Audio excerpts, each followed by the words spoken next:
Hi crafters, this is Raquel with Paints and Glitter. I welcome you to my channel. Today I'm coming along with the Tonic Studios Daisies and Ladybugs gift box die set. This is a 22-piece set. I know the packaging says 23, but I've only counted 22 dies here, and I know that I'm not missing any. However, I want to let you know that this makes an adorable box. So it is super easy to put together. I'm going to show you one technique today of how you can create it. It does include some watercoloring. It's a technique that I love to do on my die cutting. So for the box that I'll be creating, if you just want to keep it simple, then what you'll need are 2 pieces of all of the foundation pieces. So let me explain that. So you'll be cutting this out twice, and I recommend that you use the same color for that one. This one twice, and then if you want that contrast that looks so pretty in the picture, and I'll go ahead and insert a picture of the die set so you know what I mean, then you'll want to cut this one out twice and then this piece out twice. Now this will cut out separately, so you'll end up with 4 pieces total of these little half moon style pieces there. And that's what creates the opening of the box. Super cute. You will need one of these. This is going to help you create a seam covering. And then you'll need 2 of these for the opening of the box also. Then the rest of these are going to be decorative. For instance, I did cut these 2 pieces out together 4 times for the technique I'll show you today, and the same goes for these decorative pieces here. Now if you'd like to, you can alternately just cut out a shadow and then use these pieces together to cut out the decorative portion. For mine, I did cut 2 in just a solid for the back of the box, and then 4 of the decorative ones for the front. And you'll see what I mean in the tutorial. This piece you'll need to cut out twice. Please be sure to adhere this after you adhere this portion here, and you'll see why in the tutorial. I did leave a little air right in there because I don't want you to think that I'm perfect. These things happen, but learn from my mistakes. The other thing is that I did cut out all of the solid pieces, again out of decorative paper, to line the inside of the box, and you'll see that as well. So I hope you stay with me, and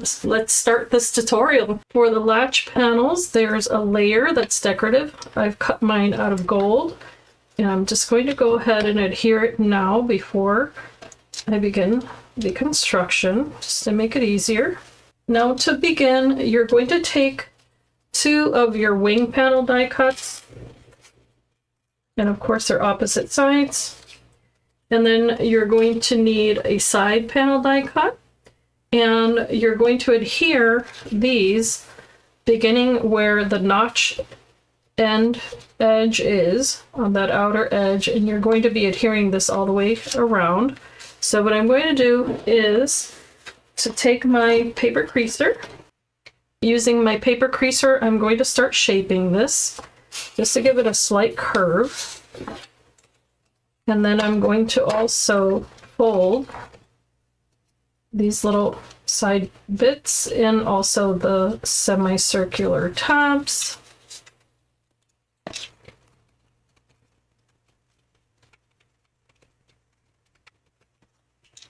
Okay, now I'm matching up that longest piece first. You may want to do that while this is flat, just to make it easier. Making sure that it joins all the way to the edge there. And pardon my hands, I do have a tiny bit of ink on there, and I'll explain why. Okay, as soon as that is dry, you can start matching the curve to the side here. So I'm going to go ahead and apply adhesive to all of the tabs at once.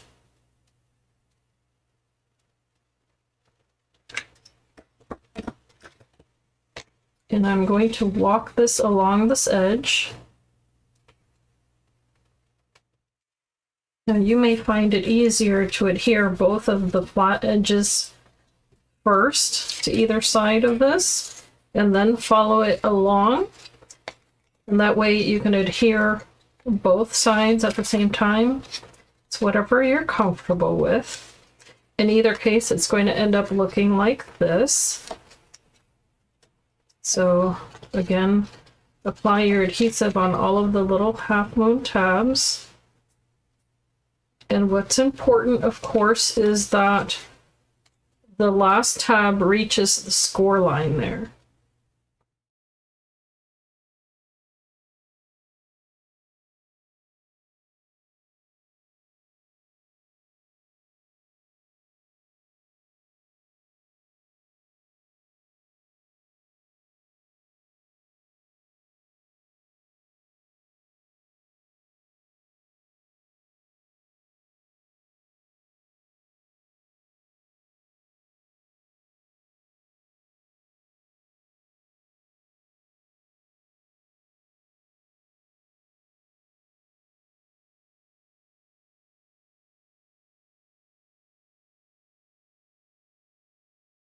Okay, so now that I have these two pieces, I'm just going to set them aside for a moment.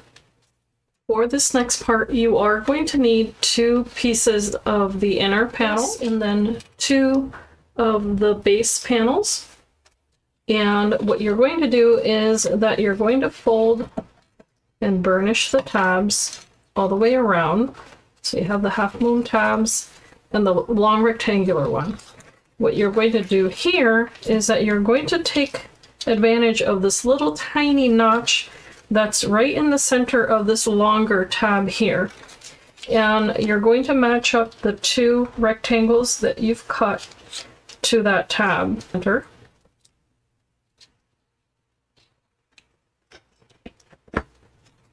So you'll place one ending right at that notch. And of course you can use a grid if you feel more comfortable that way. You'll do the same on the other side. Match up the second one, making sure it meets right up to the first one there.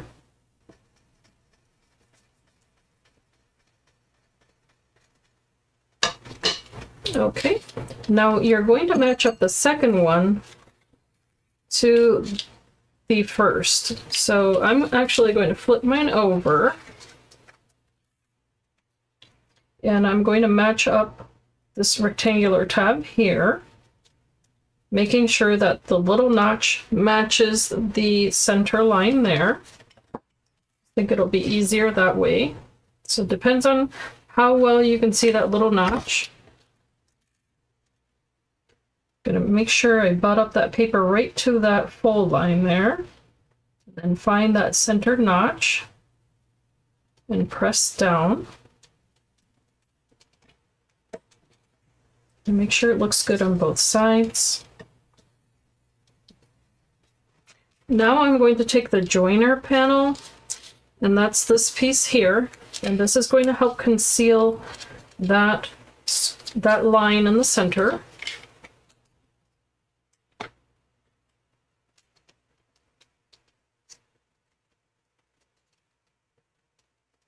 So I'm going to apply that right there. And this is going to adhere right along those little tabs as well, just as we had done before. I'm going to place adhesive on the half moon tabs, and then this will wrap right around very gently.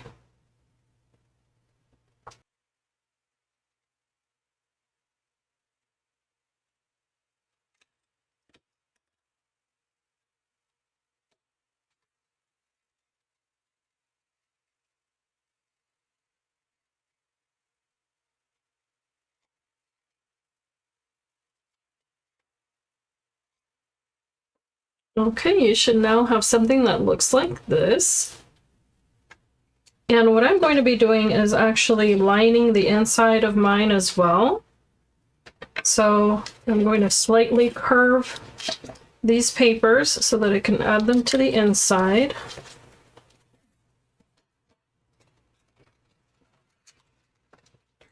You can shape it slightly with your paper creaser.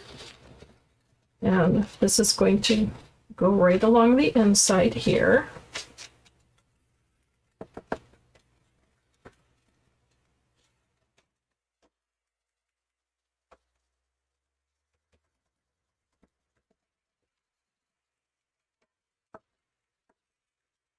Okay, so that looks really pretty. I'm also going to line the inside here. Before adhering these little decorative panels, you do have your little latch panels here. So what I'm going to do is burnish the fold lines. And it's a valley fold, and then a mountain fold. And there are some little notches that you want to pay attention here. There's two. And that's where you're going to join up this little tab here so that it matches beautifully there.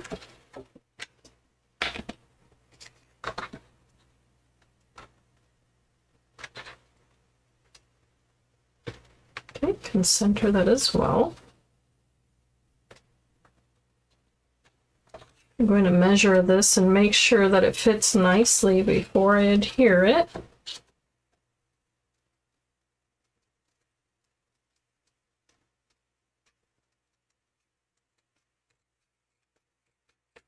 I'll take away just a tiny little hair of that so that it fits perfectly.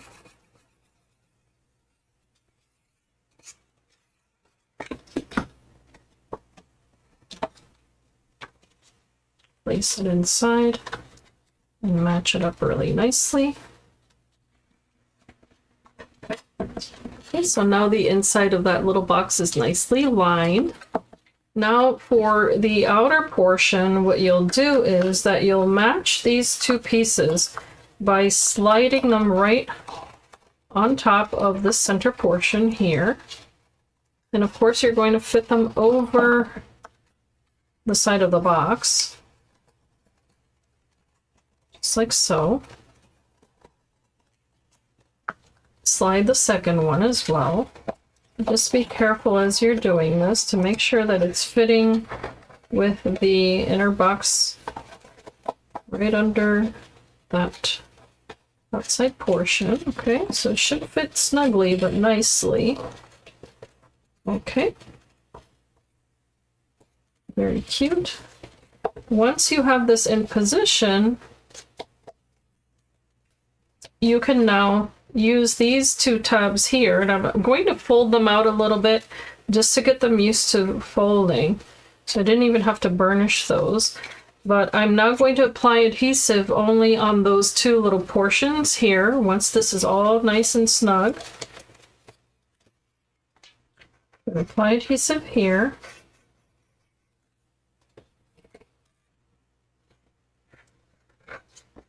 And now I'm going to press down and hold on to this until it dries. Now, if you'd like to, you can just leave it as is for a very streamlined look. Alternately, you can complete decorating this. So this is going to be the front of the box. I'm going to flip it over, and you do have some solid pieces you can cut out. What I've done is that I've run them through an embossing folder, and I'll list it below. It actually matched the Cherished Memories collection. It was released at the same time. So I'm just doing white on white on the back just to keep it simple and to show you an alternate way of using this. I don't think there's a wrong way, of course. Okay, so there's one option, and I really love the dry embossing. However, now there is this little panel here that you can add to the center, and you can use the alternate die here. So you can either cut it out as a solid or use the inlay die and cut into that paper. What I've done is that I've cut the solid out of white card, cut an inlay piece and adhered it right on top. And now what I'm going to do is using some Aquaflow Pink Lemonade pen. What I've done here is I have a little bowl off to the side. I added a little bit of water to this, and I started to let this kind of fall into here just to get a little bit of color, as you can see there, because it's quite bright. And you can go full on to this, or you can use a paintbrush. This is a watercolor brush from Nuvo, and I'm going to also spray some water here just to water that down a bit. And what I did with the other panels is I also dropped off some Ivory Willow shimmer powder right into the same little bowl. It's such a pretty color. And of course you can mix them. And then I went ahead and just colored the little floral images. And I let some of that color pool on some of the flowers. Now you can of course use watercolor paper here. I've just used 300 GSM card. It's up to you. Depends on the look you're going for. Okay, so that's all I did. I colored in the little flower, and then there's these other smaller flowers on the sides. Went ahead and colored those as well. For the center of the flower, I did take an Imperial Blue Nuvo glitter marker, and I went ahead and colored the center. This is nice and dark, but it's also bright. Very pretty. Now for the other ones, I did try coloring them using a Nuvo Sparkle spray in the color Lavender Lining, but I found it to be a little bit too dark. So I'm just going to go with this. And now I'm going to take the white panel and adhere this right on top of this one. And of course you could color this one as well. Depends on the look you're going for. Just make sure that it matches, of course. Goes this way. Okay. And this is going to give that nice, neat finish with the white on white, and then a little pop of color. So I have done this with the other panels that I'm going to be adding to the side. So there you see the coloring. It's quite whimsical. And I'm going to apply adhesive on this as well. And line this right on top. So you don't need a lot of adhesive, but you do want to make sure you get it on the edges. Match it up. This is going to neaten it up a bit. I'm also going to shape this because this is going to adhere on a curve. So before this dries completely, that's when I'm going to want to make sure that I'm shaping it with my paper creaser. And it's okay if it has a slight overlap. That doesn't take anything away from it. I'm going to make sure that I shape that first. So as you can tell, I'm preparing these before adhering them to the box. The other ones are going to look like this. I've done the same thing by coloring and layering. And these have the little leaves as well, so you can color as much of it as you like.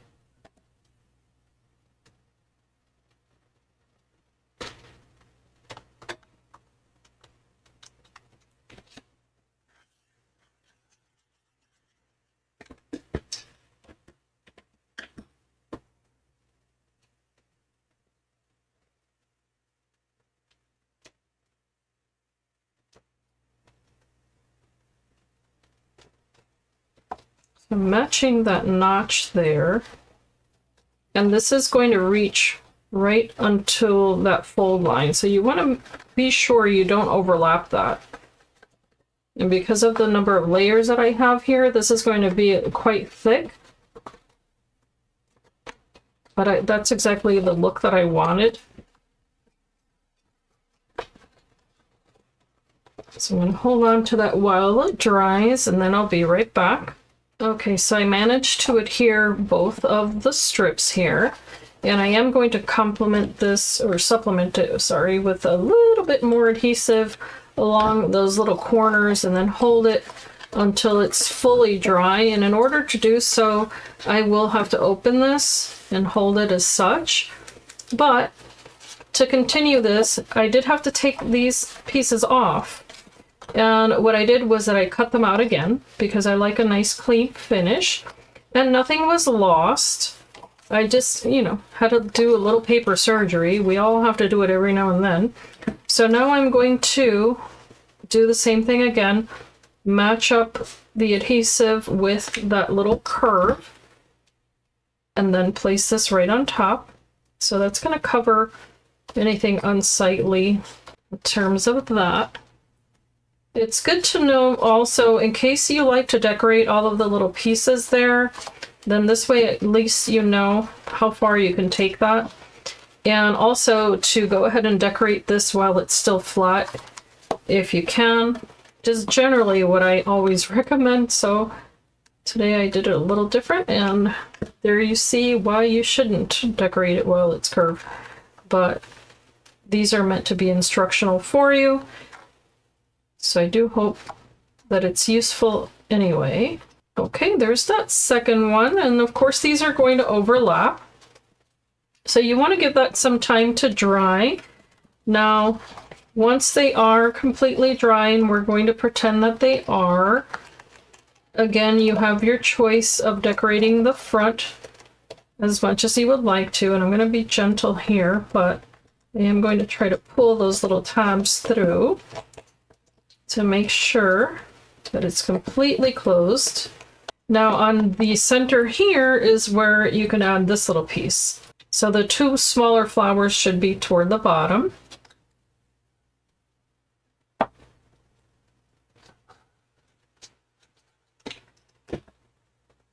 Okay, this will go right in the center.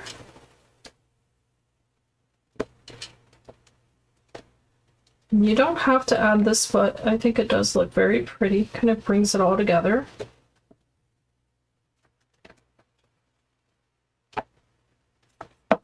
Just want to make sure it's an equal distance to both sides, if you can. Now, I'm often asked what weight of paper I should use for 3D projects. It's one of the #1 questions I get on my videos, and what I can tell you is that anything that has a large curve, such as these on the outside, then I do recommend the Craft Perfect cardstock from Tonic Studios. Having said that, I did layer these floral pieces with 300 GSM card only because I was going to color them using that water-based medium. So that's again up to you. You could definitely use watercolor card as well. Now there are these darling little flowers, and these are meant to be daisies. Now I went with this color scheme because I love daisies and I like leaving them all white with a little yellow center. However, I saw that the packaging already had one in that color scheme, so I decided to break out of the norm and go ahead and do it a little bit differently. And I do have 3 of them here. So the center portion does adhere separately, and you can pop that up with a dimensional adhesive if you'd like to. And as you can see, there's all the little leaves as well.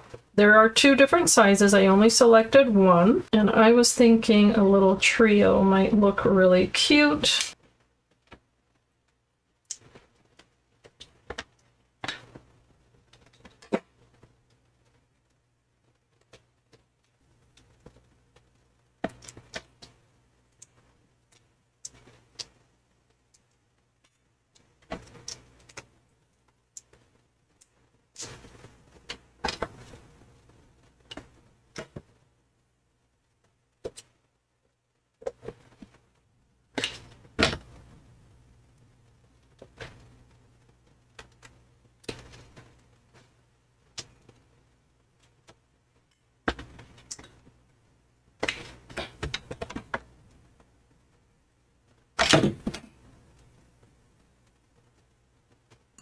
The other thing you can do, of course, is if you'd like to, you can use a glimmer pen and then add any little bit of shine to any portion that you want to just have a tiny little pop of glimmer without any color at all.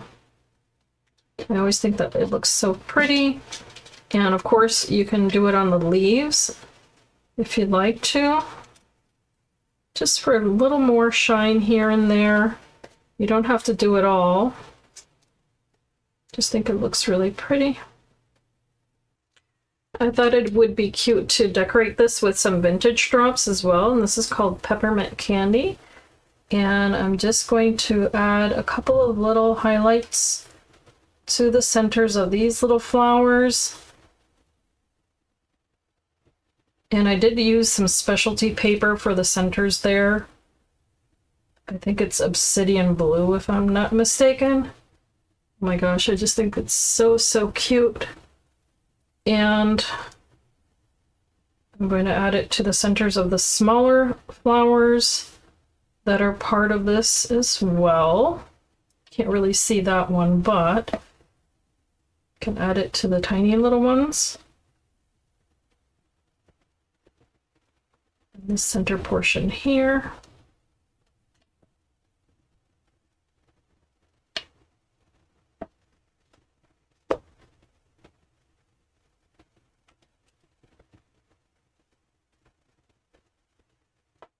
Okay, so of course you can add whichever colors you prefer.